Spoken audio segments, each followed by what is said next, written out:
اینجا ڤاریبڵێکی تر لە جیاتی هی سالێرە گەشتێکی بۆ زیاد بکەین. he was 30 years and became popular among Kurdish. Okay.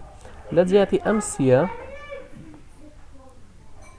ئێمە ئینتیجەرێک تعریف دەکەین، بەڵام پێتانم وت ئێستا ئێمە توانین ئینتیجەر بەکار بهێنین، ئینتیجەری 32، بەڵام ئینتیجەری 32 لەسەر ڕامەکە بیتێکی زۆر داگیر دەکات، بۆیە ئێمە دەتوانین لە جیاتی ئینتیجەر باید بەکاربێن چووکە ڕقەمەکەمان بچووکە. ئەگەر لێرە بايت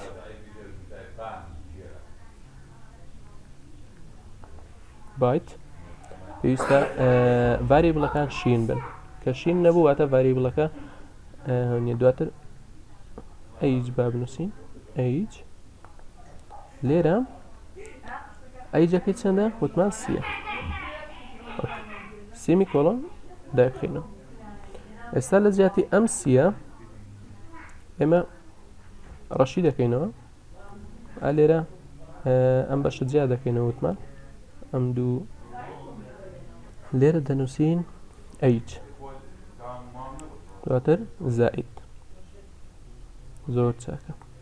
ساگەر ڕەنی بکەین he was 13 years. ئەم سێتی سپیسی نییە کەواتە لێرە سپیسێکی یەدەینێ، لێرەش بە هەمان شێوەیە ئەگەر سەیری بکەینەوە. There was a man named Khadir. He was 13 years and became popular among the blah blah blah. لێرە بە هەمان شێوە وتم دەتوان ئینتیجەریش بەکاربێن. ئێستا ئێمە لێرە گەبابی نووسین ئینتیجەر، هیچ فەرقێکی نابێت.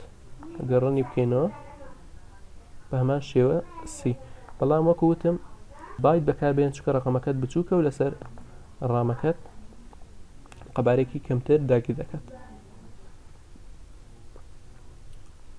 بزانین چیترمان هەیە. بە هەمان شێوە توانین ئێسبایتیش بەکاربێنین.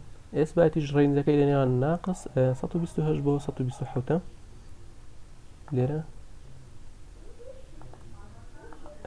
s byte s byte نابێت سەوز بە s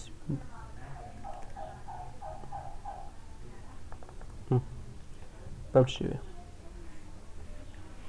گەڕانی بکەینەوە، هیچ کێشەیەکی نابێت.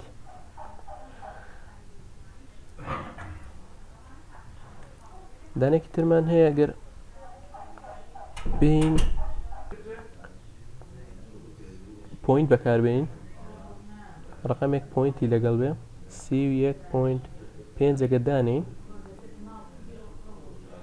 دەبینین خەتێکی سووری بەژێر دادێت، دواتە ساگە سەیریکەین represent double دەڵێت تۆ پوینتت بەکارهێنا. کاتێککە پوینت بەکاردێنیت ئەوە s byte وەری ناگرێت.